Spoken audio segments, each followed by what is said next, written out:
All right, let's get into it. Real unfiltered, just like you're sitting across from me at the kitchen table. I promise you what happened to me with the HOA is one of those stories that even now, if I didn't have every last receipt, I'd probably think I dreamed it up on a bad night. But no, this mess was real, and if you've ever tangled with folks who think community means I control your life, well, you're gonna love this one. First off, let me paint you the picture. I live on what they call a flag lot, which is a fancy way of saying my house is stuck back behind the main row. Imagine a little flag at the end of a skinny driveway tucked out of sight. I've got a legal easement, so that strip is mine to use, and yes, I keep every last paper to prove it. Deeds, surveys, emails, HOA, bylaw, changes, you name it. I got it in a file cabinet, and that little habit ended up saving my hide. Now our HOA, there's something else. The president, let's call her Linda, moved in and immediately decided she needed to micromanage every bush and mailbox on the street. My personal nemesis. A big old oak tree. This beast has been here for a century and a half, throwing shade like only a 150-year-old oak can. Linda hated that tree with a passion you wouldn't believe. According to her, it ruined the look of the neighborhood. Over 3 years, I got enough angry letters about that tree to wallpaper my living room, each one more dramatic than the last. Thing is, that tree's protected by city law. It's on my property too, so I ignored her every time. She even tried playing the safety hazard card, threatening me with fines. I shot back with an arborist's report and a stack of city codes. That shut her up. For a bit. Then 2 weeks back, I get home from a weekend with family, worn out, dreaming of my bed. And there it is, sitting across my driveway, the oldest, rustiest fire truck I've ever seen. Big as a whale, bright red cones all around it. There's this sign slapped on the front future site of the Heritage Gate. Temporary obstruction for community improvement. You can imagine how my jaw dropped. Couldn't get to my garage, couldn't even get my suitcase out of the car. The driveway's only about 12 feet wide, and this monstrosity took up every inch like it was parked there on purpose. Because, well, it was. Another sign, project authorized by HOA board. Contact board president for details. You know, I called Linda right then. She picked up all sugar sweet, saying how glad she was I was back to see their new project. I asked what on earth she thought she was doing. Suddenly her voice went stone cold. The board voted to store the fire truck there while we prepped the Heritage Gate, she said. Like that explained anything. I pointed out it was my easement. She laughed, said it looked like community property, and my personal convenience didn't outweigh community needs. Oh, and by the way, the truck would be there for a month, maybe longer. I should just park on the street and walk. Now maybe you're wondering, where do you even get a 50-year-old fire truck? Well, Linda told me they'd bought it from a neighboring county planning to restore it as a centerpiece. But here's the kicker. As she rambled, it became clear. This was leverage. She said real casual that if I was reasonable about improvements, read chopping down my tree, maybe they could move the project elsewhere. I hung up fuming and went to look at the truck again. That's when I noticed the puddle under it. Black, oily, stinking of gas and God knows what. I got down, shined my phone, and saw it was leaking from the hydraulics.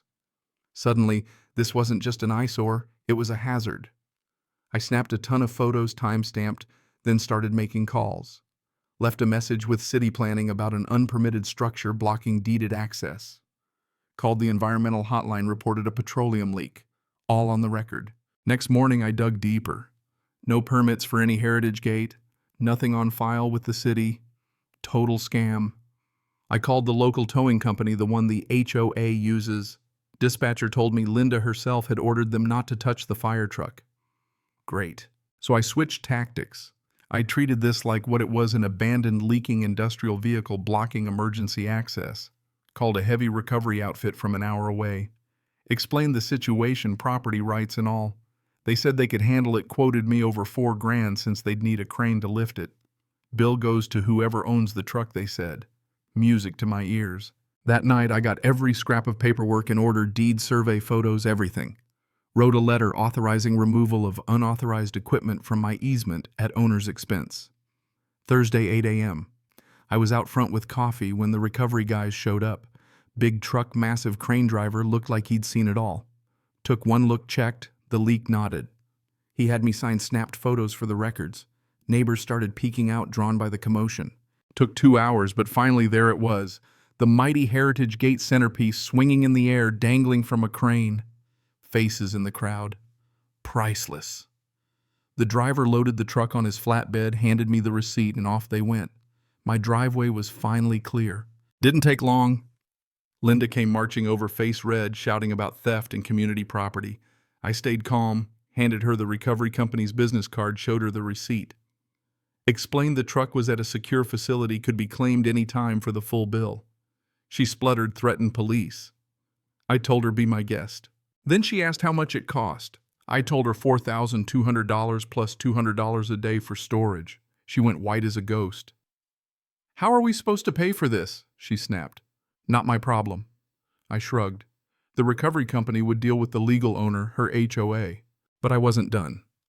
Friday, the recovery company sent a certified letter to the HOA, itemized bill storage, racking up 30 days to pay before penalties. Then my attorney filed a construction lien against the HOA's common property, covering the removal costs, attorney fees, and compensation for violation of property rights. Translation: they couldn't sell or refinance anything until they paid up. Monday, the HOA had an emergency meeting, had to notify everyone by law. I didn't go, but the neighborhood grapevine was hot. Linda tried to spin it as overreacting to a parking issue, but when folks heard about the recovery bill, daily storage, and the lien, well, let's just say nobody was laughing anymore. Turns out Linda hadn't even gotten a proper board vote for the fire truck stunt. Their own rules said anything over $1,000 needed a full vote.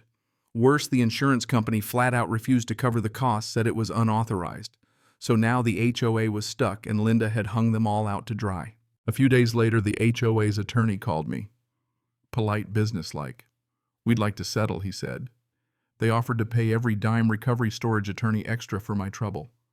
The total $8,400. I agreed on one condition: Linda had to resign and couldn't run again for at least 2 years. Deal. The check and the signed agreement showed up that Friday. They also promised never to touch my easement again without my permission. What did I do with the money? Well, part of it went to a new security system. 4K cameras, motion sensors, the works. And I put up a big sign at the end of my drive: private easement. Unauthorized vehicles will be recovered at owner's expense. No exceptions. Best part: the following Sunday, I was outside when Linda walked by with her dog. She stopped, glared at my tree, looked magnificent, by the way, then muttered something and slunk away. My tree's still there, still king of the corner. My driveway is clear. And thanks to Linda, I have a better security system, all on the HOA's dime. You know, there's a certain pleasure in using nothing but paperwork and a bit of creativity to solve a problem. The new board leaves me alone. My oak is thriving. Every time I drive past that impound lot and see that dusty red truck, it reminds me some monuments aren't built on purpose. Sometimes they're just the price you pay for picking the wrong fight. What did I learn? Sometimes the best revenge is letting people dig their own hole and then just making sure everyone sees them fall in. Linda tried to bully me into cutting down my tree, ended up out thousands of dollars, and lost her power. I still keep records of everything, and now every time I back out of my garage, I get to smile at my tree and remember sometimes standing your ground is enough. So let me ask you, where do you draw the line between community and control? When does enforcing rules cross into abuse of power? And if you've ever had a neighbor or an HOA try to steamroll you, what did you do? Drop your story below, because I know I'm not the only one who's had to stand up for what's right. Sometimes with nothing but receipts and a stubborn streak a mile wide.